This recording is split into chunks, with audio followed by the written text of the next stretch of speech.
Orlando Magic fans, how are we feeling right now? Actually, I'm not going to ask that question. I know how we're feeling right now. We're feeling good right now. You know how we were feeling 20 minutes ago, 30 minutes ago? Not great.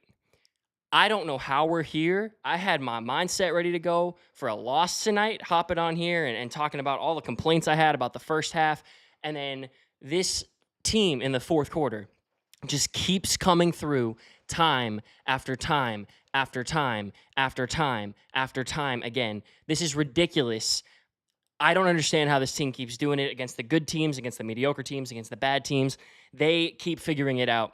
Here we are, and we are here to celebrate a 102-101 win for your Orlando Magic over the Brooklyn Nets tonight on a Sunday afternoon, early tip. Welcome to the Sixth Man Show Postgame Live.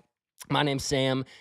We do this after every single game. Every game we hop on YouTube, we hop on X, and we talk about it, wins and losses. Like I said, I was ready to talk about a loss. Here we are.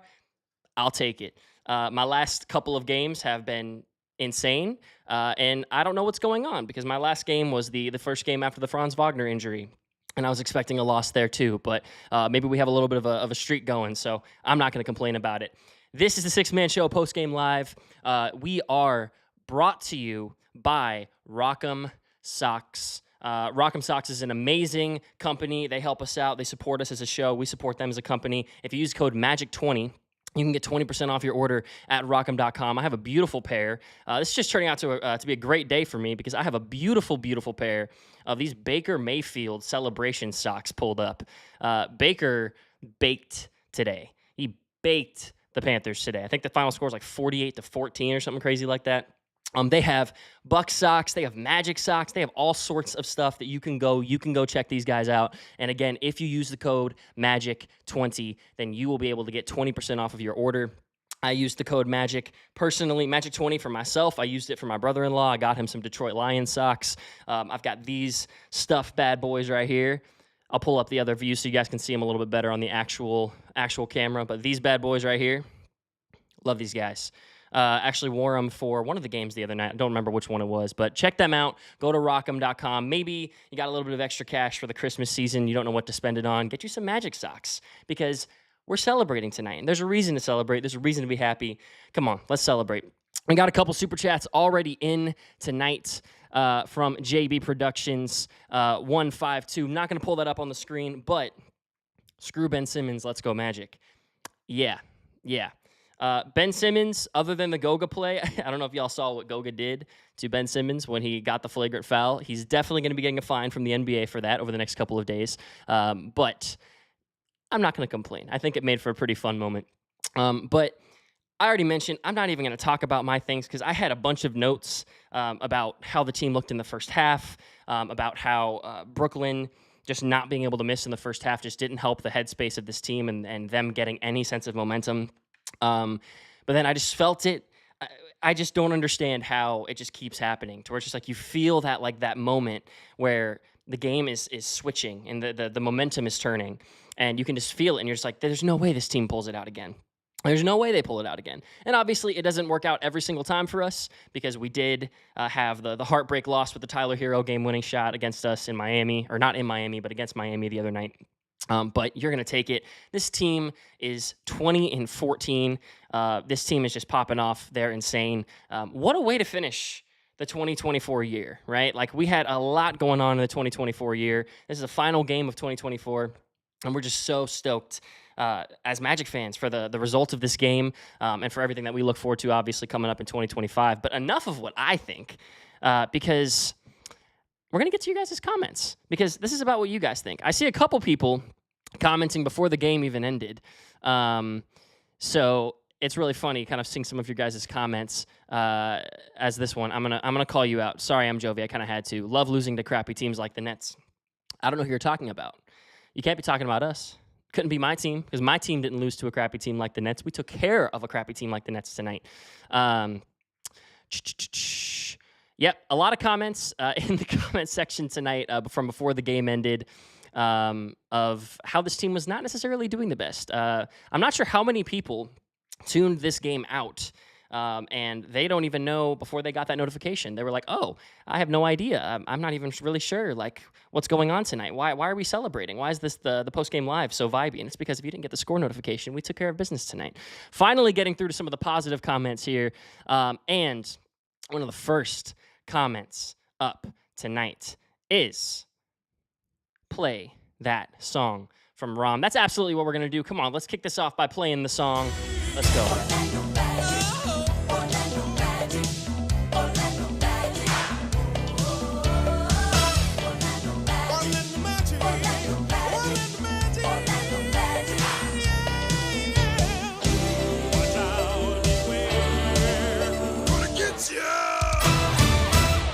Orlando Magic, gonna get you. That's exactly. Cole Anthony's gonna get you. That's what he's gonna do. We're gonna talk about that in a little bit. Hopefully, a couple of you guys commented on the fact that Cole Anthony didn't play in the first half at all tonight. When you're struggling with one of your point guards having a wrist injury and another one of your point guards not looking good, and your options are Corey Joseph and Cole Anthony, you're really gonna play Corey Joseph over Cole Anthony?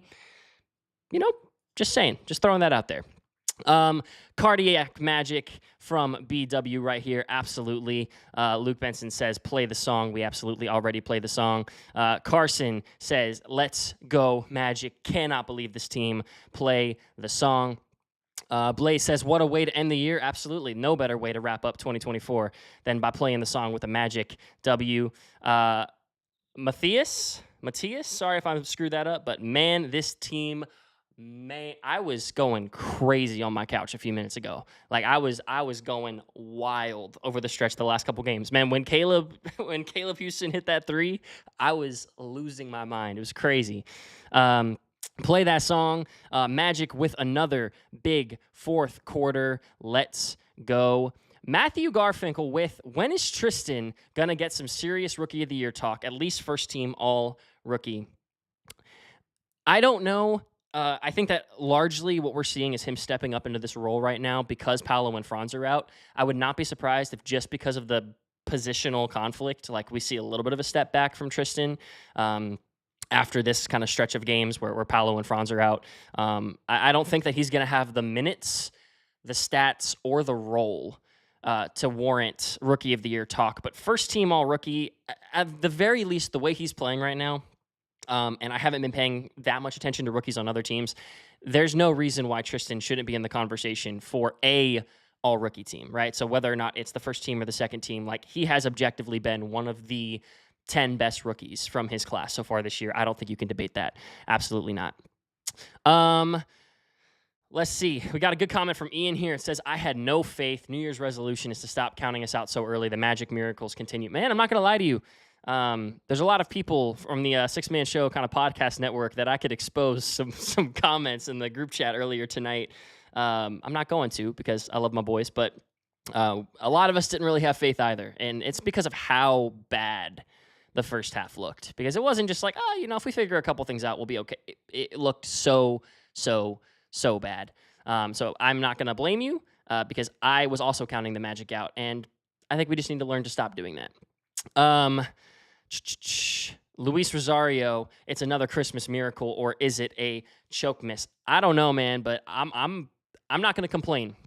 I'm absolutely not going to complain because whether it's Brooklyn choking or us stepping up and figuring out a way to win the game, I'm going to take it because I think that a lot of it has to do with his Magic defense, but I wanted to put it on the bottom, but I had way too much to put on the bottom of the I had way too much to already put on the bottom of the scrolling bar at the bottom of the screen. But I wanted to say that we held Brooklyn without a field goal for the last 7.5 minutes of the game. And I think a lot of it has to do with the fact that they finally stopped making shots, which was big. But the defense in the fourth quarter, Orlando Magic defense, fourth quarter at Kia Center, it's just special. And they're going to lock down teams. They're going to figure things out. So I do think that there was a combination of they shot so well in the first half. There was no way that was going to be able to be carried over into the second half. We knew that they were going to regress a tiny bit because they're 12-19. This is just not how good of a team Brooklyn was. And they regressed a little bit, and then the defensive effort really stepped up in the fourth quarter, and I think that got us where we ended up. Quentin, I almost gave up on this game. I did give up on this game, but here we are. I'm going to take it. Luke Benson says the league can't let us play our defense because we keep winning when we do. I do think there is something to be said about the fact that the Magic start playing better defense in the fourth quarter because a lot of the league doesn't want foul calls or the lack of foul calls to determine a game towards the end, which is why you kind of see them start to swallow their whistle down the stretch a little bit more. And so the fact that we just start locking teams down, and I'm like, maybe we're actually not fouling teams and sending them to the free throw line as much as everyone thinks we are in the first three quarters. Maybe the standard of officiating is just changing once we get into the fourth quarter. And that's what's causing us to be like, oh, wow, look at the fourth quarter defense of this Magic team. And I'm like, maybe if we just had some accountability for the officiating and allowed them to officiate the game consistently the whole way through, and whatever tight defense you're going to allow down the stretches of close games and in the playoffs, you allow during the rest of the game, then we would see that this Magic team defensively really doesn't struggle as much with fouls as we may think they do. Now, were there some stupid fouls? Absolutely. Did the fact that Caleb Houston, he made a big shot, but that he had that foul where the Nets player clearly flopped, but he did extend his arms. Like the young players in this Magic team do have to dial that in. But I'd love to see some more consistent officiating throughout the rest of the game. A lot of play the song comments. Doc2 says, don't rage quit on the Magic ever again. I was pretty close, Doc. Do you believe in says ugly still wins? Man, this is up there for, it feels good, and it feels a lot better because of the Cole Anthony game winner. But man, this is up there with that Charlotte game for one of the uglier wins of the year, to where we're going to look back on that and be like, burn the tape, except for maybe like 5 minutes of the fourth quarter, burn the tape and just get out of there. Don't focus on this game too much. And that's perfectly fine. Ricky Garcia, what a nail biter. Let's go Magic. Play the song. Chris D says, how many kids in Florida are going to be named Tristan 9 months from now? Good for Cole as well. Play that song. Look, I was high on Tristan da Silva coming into the season. I felt very good about him. This was not like a 30-plus point game like Franz kind of had with his breakout game, his rookie year, but this is definitely going to be the type of game where if TDS ends up being a huge starter or rotational piece for this team in the future when we're actually competing for championships, this is going to be one of those games that we look back on as Magic fans and be like, you remember that December 29th Tristan da Silva game where he made a couple of big shots down the stretch, and even though Caleb Houston hit the big three and then Cole Anthony ended up hitting the game winner, you're not in this game if it's not for Tristan da Silva. And I think that this is him proving to the front office, proving to Coach Mosley what he's capable of doing, so that even when Paolo and Franz, your 2, 3, 4 position guys, are back on the court, TDS is basically like, hey, I'm playing so well, you can't get rid of me. You can't push me off of the starting lineup. Not the starting lineup, but you can't push me out of the rotation. And I think that we have a lot of guys who are stepping up and proving themselves and taking this opportunity with a couple of our starters down and our star players down to say, hey, don't count me out of the rotation because I can provide something to this team. And I definitely see that's what we're doing with Tristan da Silva right now. Getting used to some fourth quarter wins here. Ryan says Magic fourth quarter. Absolutely. Like we said, the way that this team plays down the stretch of these games is big. Joe says, should have won the Heat game 2. We really should have. You look at a couple of games, you're going to look at the end of the year, and there's always going to be a couple games that you look at and you're like, you needed to win those. Tonight was going to be one of those. Tonight was going to be one of those games that you hypothetically look back on at the end of the season if you finish in a game out of the 5th seed or a game out of the 4th seed and say, man, if only we would have beaten Brooklyn on that one night in December. You figure out a way to pull it together. So while the Heat game was one that you wind up being disappointed, man, this was going to be a very similar vibe of Postgame Live if that game would have resulted the same way as the Heat game did. But it didn't, and we're here. Let's go. Scott's Week in Sports, Jamal Mosley, Coach of the Year. There's a couple of interesting decisions tonight. He keeps coming up with a way for these, to bring these guys together and for them to perform well in these big situations. But Jamal Mosley, Coach of the Year, does not mean he is a perfect coach. Jamal is still a young coach. He's still trying to figure things out, especially with all the injury cards that he's been dealt with. Franz wasn't in there. Paolo wasn't in there. Jalen already looked shaken up even before he supposedly sprained his wrist in the first half. Mo was obviously out. Anthony Black with the back spasms. So how he has managed, absolutely, Scott. Like as he has managed these injuries, the fact that we are 20-14 with the injuries that we have had is crazy. It really is. And I think that absolutely that's why you're seeing a lot of people pushing for him to win Coach of the Year, just because he's done such a great job with these players down. No one would have. I was just looking at the fact that once Paolo went out, we started 3-2, and with Paolo Banchero out of the lineup, like you had this Magic fan base talking about like just go over 500, just go over 500. We have extended our lead over 500. We were 1 game over 500 when Paolo went out. We are now 6 games over 500, and Paolo's going to be back anytime now. And next couple of weeks, you don't play 6 games in the next couple of weeks, so you have now guaranteed yourself that you are going to be over 500 when your star player comes back and continues to play, which is all you could have ever asked for as far as I'm concerned. So proud of this team for doing exactly what they were able to do. Jose says, this team does it again. Tristan coming up big again. No moment seems too big. Paolo is another day closer. Hold down the fort, guys. Go Magic. Scott says, as a Bucks and Magic fan, beautiful Sunday. Happy New Year. Happy New Year as well. Pretty happy about the Bucks. For those of you Bucks fans out there, we're going to be watching that Sunday Night Football game tonight, hoping that the Commanders can take down the Falcons for sure. Let's see. We've got a couple of other things. Marino says, have my 3 boys jumping up and down, enjoy, yelling, let's go. My wife can attest to the fact that was absolutely me a few minutes ago. Absolutely. Ryan says, Happy New Year. Happy New Year to you. Happy New Year to all of you guys, man. Like, it's been a great year, not just for the 6-man show, but for the Orlando Magic. And 2025, I think, is going to be one of the greatest years in this team's history. It's definitely going to be the greatest year in this channel's history because we just keep improving, keep growing, keep getting bigger, and this community just keeps just getting more and more traction and momentum with every passing week, every passing day. So absolutely love what this channel is going to have in store for 2025 for sure. A lot of Simmons, you bum comments.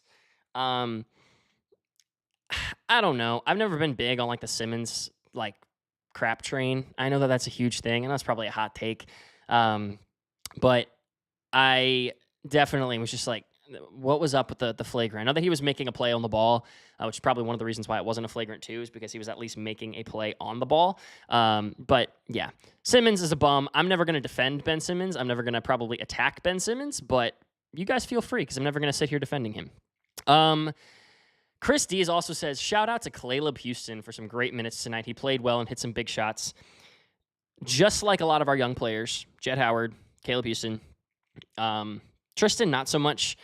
Caleb and Jett, if they want to figure out a way to stay on the floor and play meaningful minutes for this team, they have to learn how to stop fouling.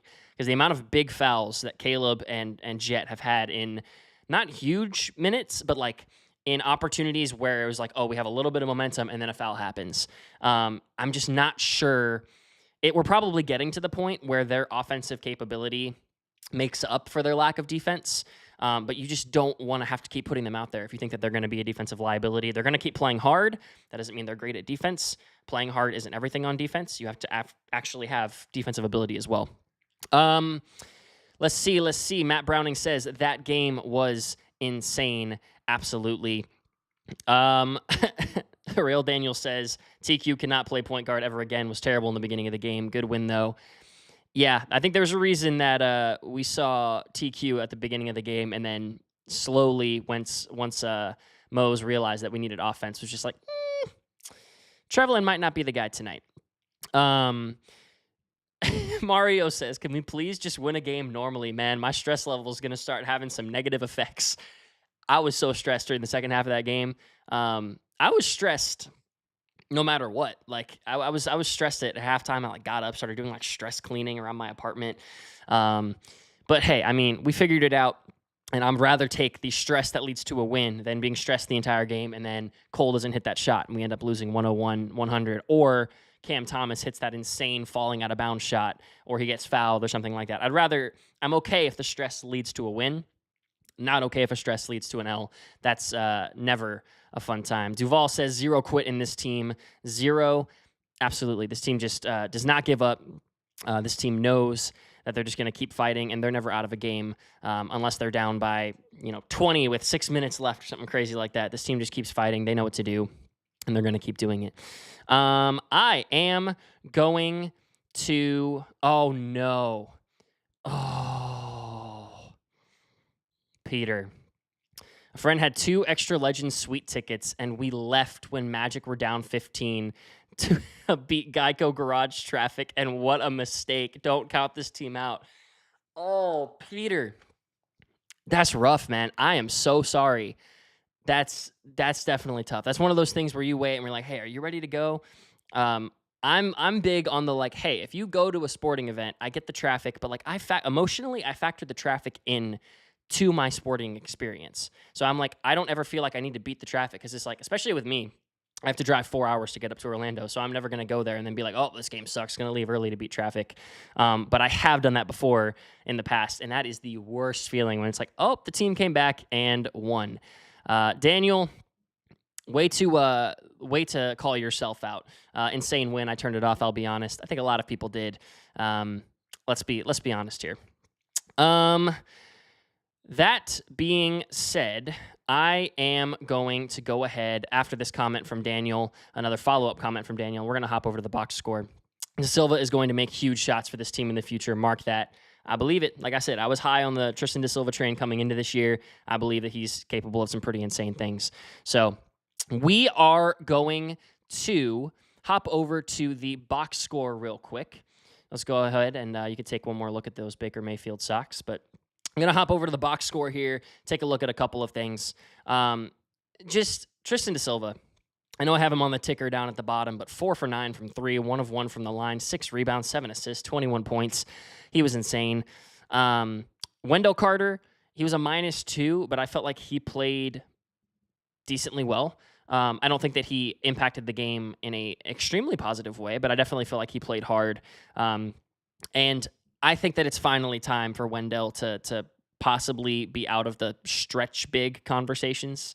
Goga Batadze, you have 8 of 10 from the field. He had 19 points, 11 rebounds, 5 assists, 2 steals, and a block with only 1 turnover. Man, I should have fleshed out Goga's stat line on the bottom there. That's a crazy game. Kenny, 2 of 10 from the field, but defensively, what he did on Cam Thomas in the second half, you cannot discount that. I know that a lot of people are frustrated with Kenny's lack of offense, but what he does on you can't deny what he does on the defensive side of the ball. Now, is he a $22 million player just because of what he does on the defensive side of the ball? Absolutely not. You're paying him to knock down shots. You're paying him to be a 38 to 42% three-point shooter. He's not doing that. Jalen Suggs, we're going to have to hope that the wrist sprain isn't anything serious. He had 8 points. He seemed like he was playing decently well, even though he was only 2 of 7 from the field. We're going to have to hope that he's not out for any significant length of time. Jonathan Isaac looked decent tonight, even though he was a -12 from the floor. He had only 6 points. He and I believe it was Goga, if I'm not mistaken. It was either him or Wendell, where when we were having a bunch of momentum towards the end of the third quarter, our idea of a good possession was to get J.I. and I believe it was Goga 2 3-pointers. And I was like, that's what this team needs to stop doing because that's not going to work. Gary Harris, again, great game defensively, even though he was a -13. A lot of his minutes came in the second half, if I'm not mistaken, especially once Jalen went down and they had to switch up the rotation a little bit. Trevelyan got 6 minutes of playing time, and then he was gone. Mosley did not want to see anything else from him tonight. And then Cole Anthony finishing with 10 points, and Caleb Houston finishing up with 12. Real quick, wanted to talk about one of Caleb Houston's best plays from tonight that I appreciated from him is if he can do a little bit more of this, I think it'll increase his ability to play on the court. And it's when he faked the corner and faked the 3 from the corner and then drove past his defender and then kicked it out to TDS for an open 3. Because right now on the scouting report, a lot of players just have Caleb Houston as like, if he gets the ball in the corner, he's going to shoot it. And so they close out on him quick. But if like 20 to 25% of the time he can hit that shot fake and then get it to another open player or a player open for a cut, I think that that'll really help. I think that that's going to just take reps. We'll see if he even gets reps once Paolo and Franz get back. I don't think he will, but we'll see. Brooklyn outscores the Magic 27-21 in the first quarter and then really pulls away from the Magic 34-22 in the second. But the Magic outscore Brooklyn. They almost double them up in the fourth quarter, 34-18 to come on top, 102-101. 18 points in the fourth quarter for a team that was shooting it as well as they did in the first half is great. They scored 61 points in the first half, and then they only scored 18 in the fourth quarter. Orlando, 46 points in the paint. Not a lot of fast break points. Brooklyn blew a 21-point lead tonight. The Magic came back from another 20-point deficit this season. I have no idea how many times that's going to happen this year, but we'll take it. I believe this is huge. I did not notice this when I was going into the box score here. I'm going to go ahead and pull this back up. But 13 turnovers for the Magic. You guys can correct me if I'm wrong, but if I'm not mistaken, I believe that we actually had 10 turnovers. We actually had 10 turnovers in the first quarter, if I'm not mistaken. Like 10, or maybe it was like 9 minutes left in the second quarter. We already had 10 turnovers. And then you finished the game with 13. That's huge. You can tell that Mosley was preaching, take care of the ball, take care of the ball, take care of the ball. That's what they did. You absolutely love to see it. Duval says, without key guys, this team finds a way. Yes, they did. They always do. Chris Dees, another great comment. Chris is on a roll tonight. He says, don't burn the part where Goga flipped the bird to Ben Simmons. Man, that shot was iconic. That's going to become, someone's going to screen cap that. And then someone's going to put that on Magic Twitter, and that's going to become a recurring thing. Whether it's just towards Ben Simmons or if it's towards a bunch of other teams, I don't know. But that was a pretty iconic moment. And if you didn't see it, make sure you try to track it down on Twitter because it was pretty great. It was funny because the angle was like perfect. Like it was from the baseline, and you're like looking from Goga's back to like see Ben Simmons in the paint. It was hilarious. I got a great laugh out of that when that happened. Jess, I felt the same way. I got to be honest. I didn't want Caleb Houston to take that three, but I'm glad he did. Yep. When it was kind of one of those, like, I know he's a great shooter, but it was kind of one of those, like, no, yes kind of moments, where you didn't feel confident about him taking the shot, and you were just like, I don't know about that. And then, he took care of it. Big shot in a big, big, big moment. We absolutely love it. That AB TDS combo in the second unit is going to be a problem when everybody gets back. Our whole second unit is going to be a problem when everybody gets back. SWA with an interesting comment here. He says, hot take, Jalen is too hot for our team. His head isn't level enough. I disagree. I think that he's going to learn as he matures. You have to keep in mind that he's still only, was he 22? No, not 22. 22, 23, something like that. He's still really, really young. And he is a young 20s player who is playing on a national stage. With thousands and thousands and thousands of people watching him. I think that he definitely needs to continue to learn, but I also think that he has reined it in a little bit since his first couple of years. He's learned how to, not just mentally, but like physically, he's learned to like slow himself down. Like I don't know if you guys remember, but second year Jalen, like if he wasn't shooting a three, he was like barreling to the rim and like taking shots from linebackers when he was going up to the basket. And he's learned to kind of stop, hit some fadeaway middies, things like that. And I think that that's symbolic of his larger growth as a whole. And the fact that, yes, he still has moments where he's like a little out of control and you're like, Jalen, calm down, please figure it out, but you take the negative with the positive, because the positive is he's the heart and soul in the team. And the positive is even when no one else on the team is willing to play hard, they look at Jalen and they see Jalen still playing hard. And he's like, oh, well, if Jalen can still do it, then I know I still can.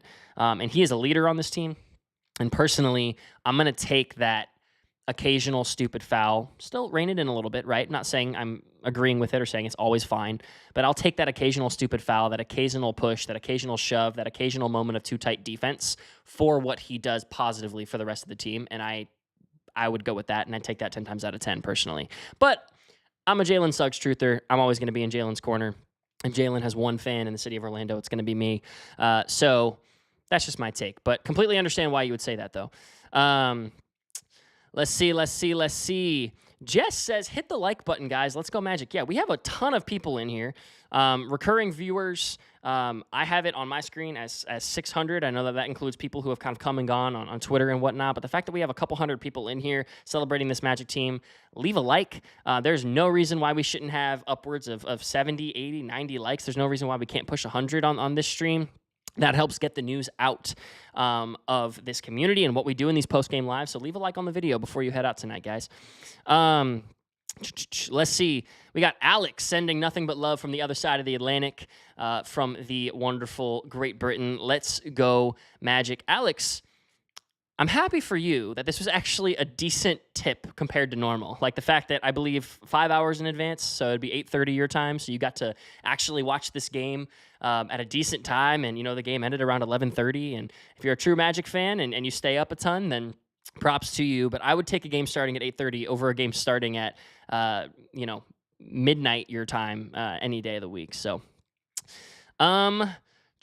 Matt Browning says, let's not just saying though, I would ask the Nets if Cam Thomas is available. Dude is a walking bucket. Cam Thomas is crazy. I don't love his demeanor a lot of times. I think that he's a little shaky, sometimes I'm not a huge fan of kind of the way he carries himself. But you cannot deny that I would argue that Cam Thomas is one of the, 20 best like pure scorers in the league right now. In terms of like you are trying to hand the ball to someone and say, even if you can't provide something on the defensive side of the ball, get us a bucket.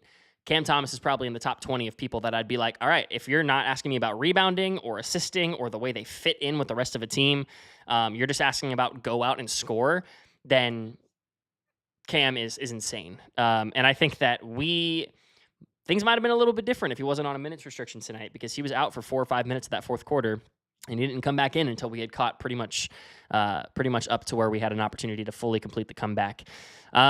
Jess also says Goga has proven himself time and time again, starting center for sure. Rael Daniel says, should TDS keep starting once Paolo and Franz come back? I don't think so. I just don't think you have space in the starting lineup. You can't really run a 2-3-4. You're not going to run Paolo at the center. I don't think you can run a 2-3-4 with TDS, Paolo, and Franz in any of those spots. I think you just have to run Paolo and Franz at the 3-4, stagger the minutes. I think having a guy like TDS coming off the bench is actually huge for a team like this, because as much consistency as we can get off the bench, I'm going to take. So JB Productions 152 says, my stomach dropped about 10 feet when Cam Thomas shot that last three. It looked like it was going in. It absolutely did. A lot of comments in the a lot of people in the comment section dropping some sympathies for our boy Peter, who, if you weren't here a couple minutes ago, left the game early tonight, had sweet tickets to the game tonight, and left when the Magic were down 15. I hope beating the traffic is worth it for you, Peter, because I'm sorry. The fact that you missed something like that, that's rough. That's terrible. Mix says, thank you for this. TDS is actually older than Franz and Suggs. They are all 23, I believe. First of all, the fact that that's true is crazy. But yes, I do remember the fact that TDS, when he got drafted, we were like, so we're drafting a guy who's actually older than the three members of our core roster. Interesting. But I definitely think you've been able to see his maturity coming in this year. And he plays like a guy who is 23. He doesn't play like a guy who's 18 or 19. So while the ceiling of a guy like TDS isn't going to be a ceiling like Franz or Paolo, you don't need. I mentioned this when we were talking on the podcast, talking about drafting a guy like Tristan da Silva. You weren't drafting him for being a star player. You were drafting a decent ceiling but high floor role player to come in and complement the core roster that you already had, and that's what you got in Tristan, and we're seeing that every single night. And I'm excited to see what he's going to look like once Paolo and Franz do get back. Let's see. I think we're going to move away from the comment section for a little bit. A lot of good discussion here in the comment section. What we're going to do is we're going to check out some scores from around the league. Last comment I'm going to see is Jalen is the heartbeat of our team. You can't argue that. Earlier we talked about, Jalen is too hot-headed for the team. I disagree. He's the heartbeat of the team, and sometimes that comes with a little bit of negativity. Sometimes that comes with positivity. You're going to take that both ways. And then also Marco says, hi from Argentina, big Magic fan. Hi back. Actually, I think that you're probably in a better place in terms of game start times and tip-off times than our boy over in England is, because Argentina is pretty much south of the U.S., so you're not having to stay up crazy late or wake up super early for any of the games. We're going to go ahead and head over here. We're going to look at some scores from around the league. Not many games that are final. I actually don't think any games are final other than ours, because we had a 3:30 tip time and no one else had an early tip time today. The Hawks are playing the Raptors. Not a super exciting game to watch, but they're up 47-37 about halfway through the second quarter. Pacers are up 37-34 on the Celtics. That's a game you would expect the Celtics to be able to take care of at home, but we'll see. A couple of really intriguing games, actually.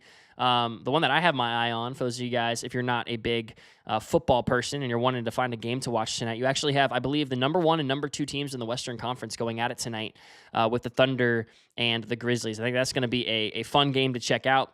Both of those teams are looking great right now. And I think one of those two teams is probably going to end up coming out of the Western Conference at some point this year. And one of those two teams is almost definitely going to be the number 1 seed. If it's not OKC, Memphis has a good shot. And then you have the Heat and the Rockets. Rockets are also looking good. They have a similar trajectory to the Magic, and they're looking so with a 21-10 record. And then at 9 o'clock later tonight, the ESPN's fanboys of Victor Wembanyama Spurs play. They're 16-15. They take on the Timberwolves at 9 p.m. We're going to go ahead and hop over here, see if the standings are updated. They are. A little bit of separation forming around the Magic for the 4 seed here in the Eastern Conference. You have Cleveland up top, 27-4. Anyone who thought that they were going to come back down to earth, they're 9-1 in their last 10. It's just really looking like a special season for Cleveland. Boston and New York in second and third place. And New York's actually playing so well that they're only a game and a half back of Boston. And then the Magic have a 5-game bubble around them for 4th place in the Eastern Conference. The Knicks, 3 games ahead of them at 22-10. Milwaukee, 2 games behind them, and the Hawks are 2 games behind them at 2 games over 500 apiece. But the Magic hold on to that 4 seed. You're absolutely going to take that. Again, I mentioned towards the beginning of the stream tonight that the fact that Paolo has been out for as long as Paolo's been out for, it just really, the fact that you're still 20-14, he's going to be back any day. You're going into a winnable stretch of games. You're hoping you can get Jalen back. You're hoping you can get AB back. And then Paolo sometime in the next couple of weeks, hopefully within the next 5 to 10 days, so that you can have him back for that tough stretch that starts on January 6th. I think that's going to be it for us tonight. What a win. I was shaking at the beginning of this postgame live because I was going crazy for the Cole Anthony shot. Go back, watch the 4th quarter again. I've done that a lot this year where we have 4th quarter comebacks, and I'll go back and I'll check the 4th quarter the next day because just being able to watch this team, the heart and soul of this team and the fight in this team, even with Mo out and Franz out and Paolo out and Jalen out and Anthony Black out and just all the players that this team is missing. I don't think I've ever seen a more next man up mentality from a team before. Love seeing it. So we are going to be back. The next time you are going to see us on the postgame live is going to be 2025. So on behalf of the 6-Man Show, I just want to let you guys know, thank you so much for an incredible 2024. I'm so blessed to be able to be part of this podcast and this show. And the Magic did some incredible things, making the playoffs, the 7-game heartbreaking series loss against the Cavs, and coming in with Paolo and Franz, obviously taking that next leap, and this team winning a bunch of games that we were never supposed to win during the month of December. It's been an incredible year, but above all else, thank you so much for being a part of this show, a part of this movement, the 6-Man Show. And the last thing I want to mention to you guys is the fact that our 6-Man Show white long sleeve tees that I've got on right here, those of y'all who haven't checked it out yet, we also have the stars on the arm and the 6th logo on the back. You guys can check it out on 6-Man Show social media. The pre-order is only open for another couple of days. We would love if you guys would pick one up. It is the6thmanshow.com/shop. It's the6thmanshow.com/shop. It's the only thing on there. You can't miss it. If you pull it up, check it out. Get one for yourself. Get one for a loved one or family member who really loves the Magic and really loves the show. We'd love if you guys would rep us around the city of Orlando, around the city of wherever you guys live. We've had a lot of people buy stuff. They don't even live in Orlando, and they want to rep the show. They want to rep the content. So that's going to do it for me tonight, everyone. Thank you so much for joining us. Thank you for being a part of things here at the 6-Man Show. On behalf of everyone at the 6-Man Show, 2024 has been a great year. We believe 2025 is going to be even better. Your Magic take care of the Brooklyn Nets 102-101. Let's keep rolling January 1st. We play Detroit at 7 p.m. We'd love to see you back after that game. On behalf of everyone over here on the channel, my name's Sam. Let's go Magic.